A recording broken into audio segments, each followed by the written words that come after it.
Hey, what's up, everybody? It's Charleston, and welcome you guys to another episode of the Dreamerspro Show, where we cover everything from sports, hot topics, classic debates, entertainment, and we give you guys a fresh perspective on things and how we see them. And today we have an episode for you guys here today that you definitely want to stick around for. So please make sure you like the video and subscribe to the channel. Now, let me get into this topic here. Y'all know we've been one of the more vocal platforms on the Kyrie Irving matter. I've not been afraid to take a position because I felt like what was happening with Kyrie Irving was actually bigger than sports, right? And if you have any kind of self-respect for yourself, for what you look like and people that look like you, if you have any type of agency, you would be bothered, right? If you saw something happening like this to someone that is from your community. I don't think this is anything unique to being black. I think you could be Italian, you could be French, you could be Mexican. It doesn't really matter. If you see something that you feel isn't right, you're going to speak up, right? If you have the courage and the passion to do it. That's and I think a lot of the people actually that watch our content that are from all walks of life, I think a lot of them understand this, right? And that's why I think a lot of them are kind of being patient because they know that we normally don't do. I mean, we've been doing this channel for a number of years and we rarely touch on things like this. So if you see us, constantly producing something like this, it must mean that it struck a nerve, right? And I think a lot of people that follow our content appreciate that.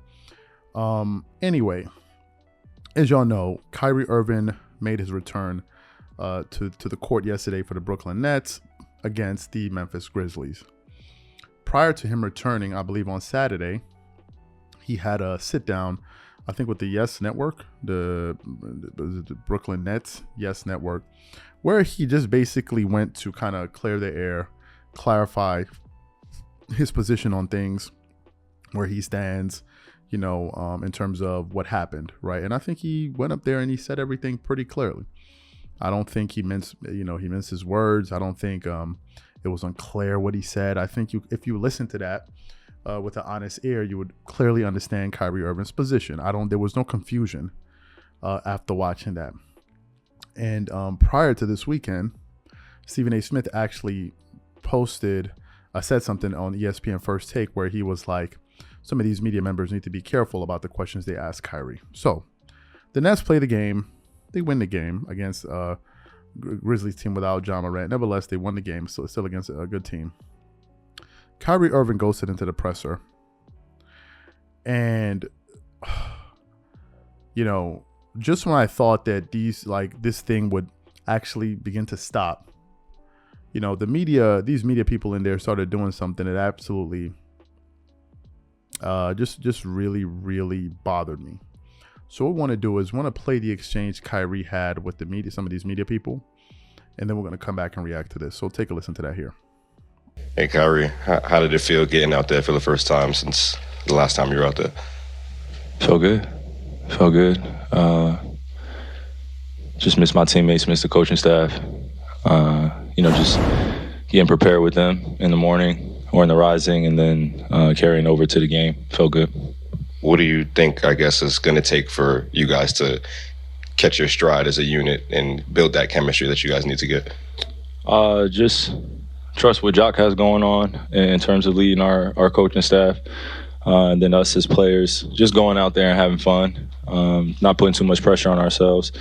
But it felt good to get this game out of the way, and now we can move forward with the rest of the season. Did you ever have any fears, doubts, whatever, that you would never get this chance that you guys wouldn't be able to work through this and get you back here to playing for the Nets again? Never had a doubt. Hey, Kyrie. There was a group of about 100 people outside wearing the shirt of a group called Israel United in Christ, a group labeled as a hate group by the Southern Poverty Law Center. They were outside in support of you and handing out anti-Semitic literature on the plaza, people walking by. And I was wondering if I can get your reaction to that. I didn't see it. What happened? There was a group outside? There was a group outside, 100, possibly more. They were wearing a shirt called Israel United in Christ. They're a group labeled as a hate group by the... I think that's a conversation for another day. I'm just here to focus on the game.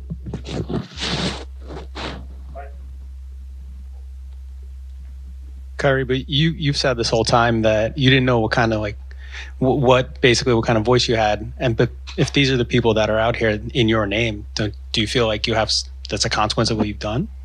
Again, I'm just here to focus on the game. Just wondering what you've seen from Ben in terms of his progression from when you were last on the court to now. He's just playing with a lot more confidence. I was joking with some of the guys in the locker room. It's good to see us in shape where we're not huffing and puffing after 5 straight possessions on the offensive end and defensive end. And they just started laughing. Because we know in the beginning of the season we weren't in the best shape possible, so we had to work our way into it. Guys coming back from injury. So it feels good when you could just flow into the game and just let it come to you and then make your impact by trusting the execution and the game plan. I guess wear on your condition at all, and do you have to kind of get back in the flow? You saw me dribbling the ball out there. The ball was just miraculously just going out of my hands. So that's just some rust and just getting back into NBA basketball. There's no way I can create NBA basketball when I'm just sitting at home with my friends. As much as I want to compete with them, as much as I love it, it's just nothing like being out here. Kyrie, forgive me if you've been asked this already, but when you were suspended, there were a lot of players around the league. Jaylen Brown is one specifically that didn't like the way your suspension was handled. I'm just curious if you ever thought about filing a grievance or exploring those avenues at all. I got to leave that to my legal team and leave it to the warriors I have around me. I have some strong people, men and women around me that are going to do everything possible to make sure that I'm protected and my family's protected and we protect one another. So, I'm sure some things will be done in the future, but there's no timetable on that right now. Hey, Kyrie. I know you said you just want to talk about the game, but this morning you talked about recognizing the platform you have, wanting to unify. You're being asked about things that are being said in your name in reaction to the movie you promoted. I'm curious, how do you go about deciding when's the time to use a platform and when's not, and when you decide you're going to react and when you say it's one here to talk about basketball?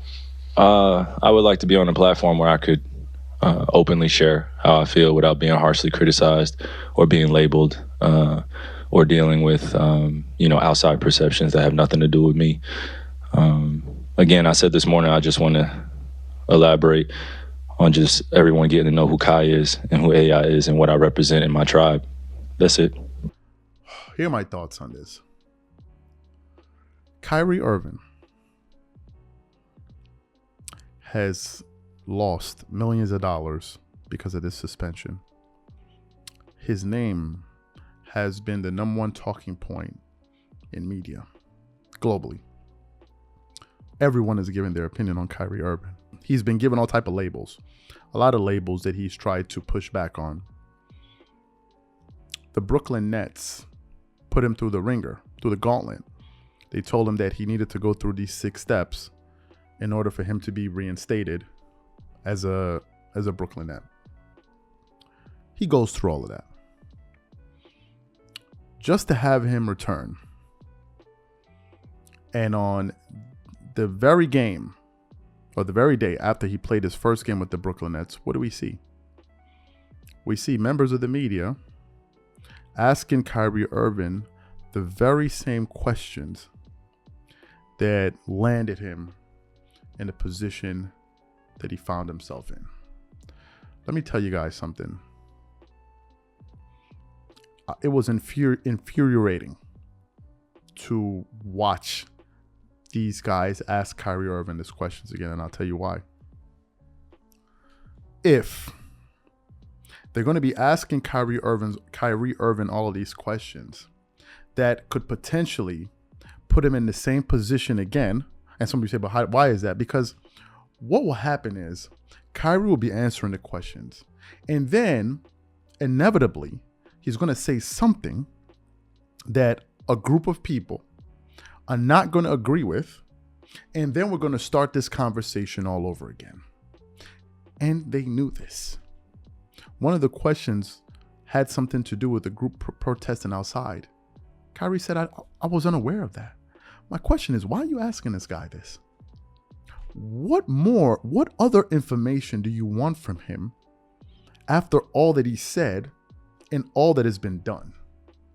What would have been good? It would have been nice if the Brooklyn Nets put out a statement and said Kyrie Irving fulfilled all of these objectives successfully. And therefore, we have no problem with him. There's no issues whatsoever. Had they done that, maybe some of these reporters won't be going out there and trying to ask this guy a bunch of gotcha questions. That's the first thing. The second thing is this.